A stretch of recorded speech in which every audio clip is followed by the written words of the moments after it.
March 25th, Deuteronomy 4:1 through 49. Now, Israel, hear the decrees and laws I am about to teach you. Follow them so that you may live and may go in and take possession of the land the Lord, the God of your ancestors, is giving you. Do not add to what I command you, and do not subtract from it, but keep the commands of the Lord your God that I give you. You saw with your own eyes what the Lord did at Baal Peor.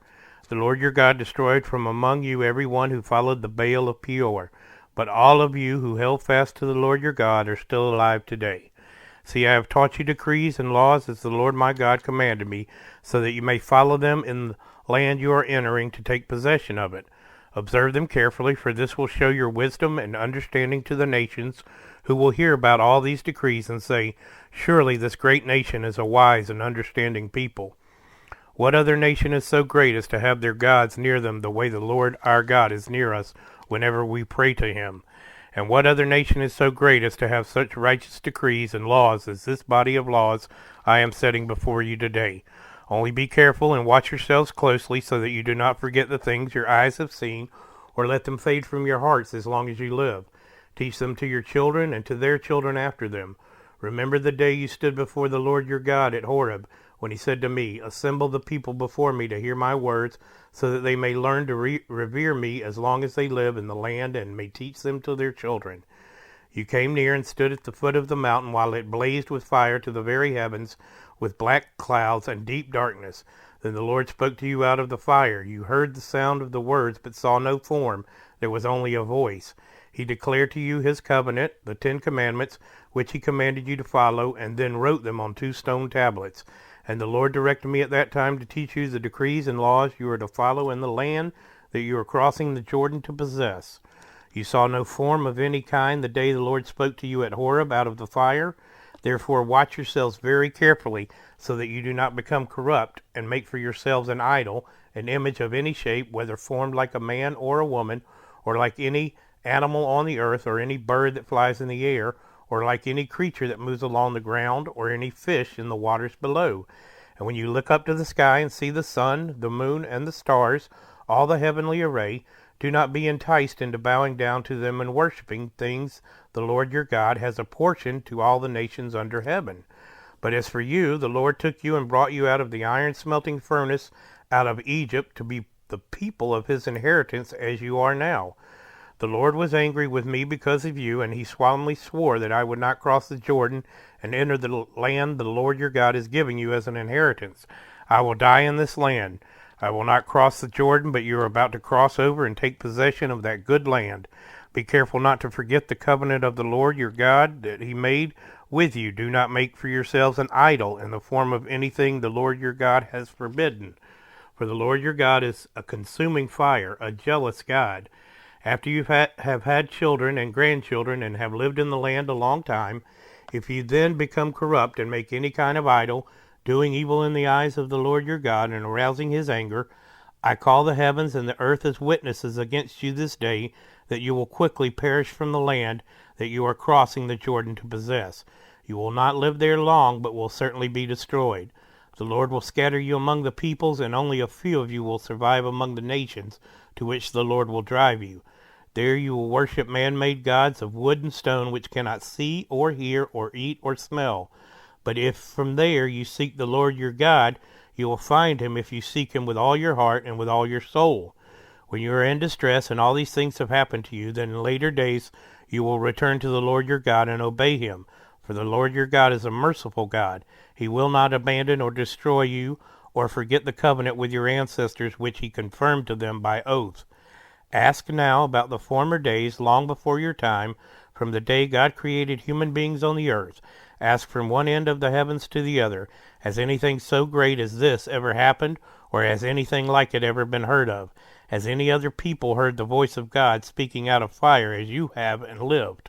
Has any God ever tried to take for himself one nation out of another nation, by testings, by signs and wonders, by war, by a mighty hand and an outstretched arm, or by great and awesome deeds, like all the things the Lord your God did for you in Egypt before your very eyes? You were shown these things so that you might know that the Lord is God. Beside him there is no other. From heaven he made you hear his voice to discipline you. On earth he showed you his great fire, and you heard his words from out of the fire. Because he loved your ancestors and chose their descendants after them, he brought you out of Egypt by his presence and his great strength, to drive out before you nations greater and stronger than you, and to bring you into their land and give it to you for your inheritance as it is today. Acknowledge and take to heart this day that the Lord is God in heaven above and on earth below. There is no other. Keep his decrees and commands which I am giving you today, so that it may go well with you and your children after you, and that you may live long in the land the Lord your God gives you for all time. Then Moses set aside 3 cities east of Jordan, to which anyone who had killed a person could flee if they had unintentionally killed a neighbor without malice aforethought. They could flee into one of these cities and save their life. The cities were these: Bezer in the wilderness plateau for the Reubenites, Ramoth in Gilead for the Gadites, and Golan in Bashan for the Manassites. This is the law Moses set before the Israelites. These are the stipulations, decrees, and laws Moses gave them when they came out of Egypt and were in the valley near Beth Peor, east of the Jordan, in the land of Sihon, king of the Amorites, who reigned in Heshbon, and was defeated by Moses and the Israelites as they came out of Egypt. They took possession of his land and the land of Og, king of Bashan, the 2 Amorite kings east of the Jordan.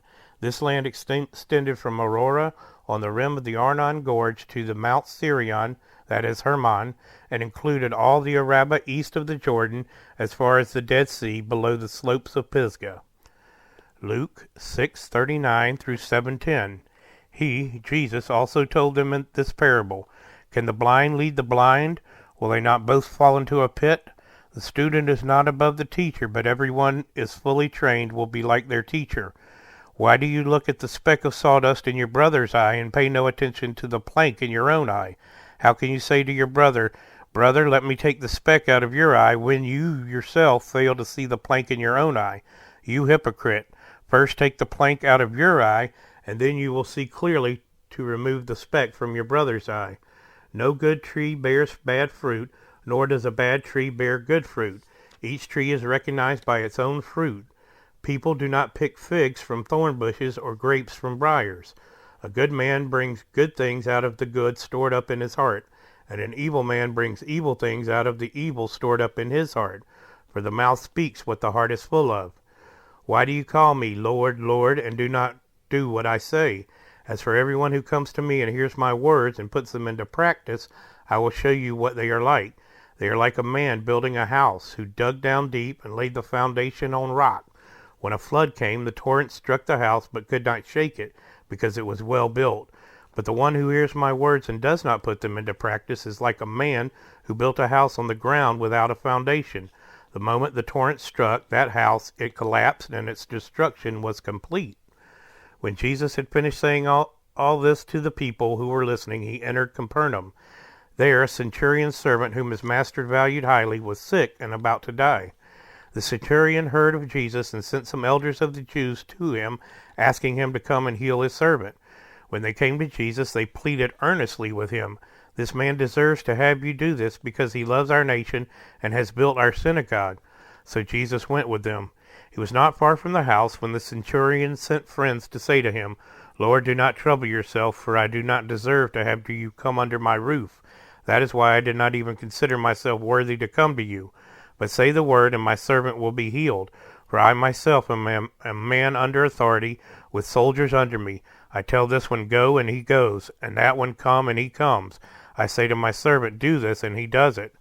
When Jesus heard this, he was amazed at him, and turning to the crowd following him, he said, I tell you, I have not found such great faith even in Israel. Then the men who had been sent returned to the house, and found the servant well. Psalm 68, 1 through 18. For the director of music, of David, a psalm, a song. May God arise, may his enemies be scattered, may his foes flee before him. May he blow them away like smoke, as wax melts before the fire, may the wicked perish before God. But may the righteous be glad and rejoice before God, may they be happy and joyful. Sing to God, sing in praise of his name, extol him who rides on the clouds. Rejoice before him, his name is the Lord. A father to the fatherless, a defender of widows, is God in his holy dwelling. God sets the lonely in families. He leads out the prisoners with singing, but the rebellious live in a sun-scorched land. When you, God, went out before your people, when you marched through the wilderness, the earth shook, the heavens poured down rain, before God, the one of Sinai, before God, the God of Israel. You gave abundant showers, O God, you refreshed your weary inheritance. Your people settled in it, and from your bounty, God, you provided for the poor. The Lord announces the word, and the women who proclaim it are a mighty throng. Kings and armies flee in haste. The women at home divide the plunder. Even while you sleep among the sheep pens, the wings of my dove are sheathed with silver, its feathers and with shining gold. When the Almighty scattered the kings in the land, it was like snow fallen on Mount Zalman. Mount Bashan, majestic mountain, Mount Bashan, rugged mountain. Why gaze in envy, you rugged mountain, at the mountain where God chooses to reign, where the Lord himself will dwell forever? The chariots of God are tens of thousands and thousands of thousands. The Lord has come from Sinai into his sanctuary. When you ascended on high, you took many captives. You received gifts from people, even from the rebellious, that you, Lord God, might dwell there. Proverbs 11:28. Those who trust in their riches will fall, but the righteous will thrive like a green leaf.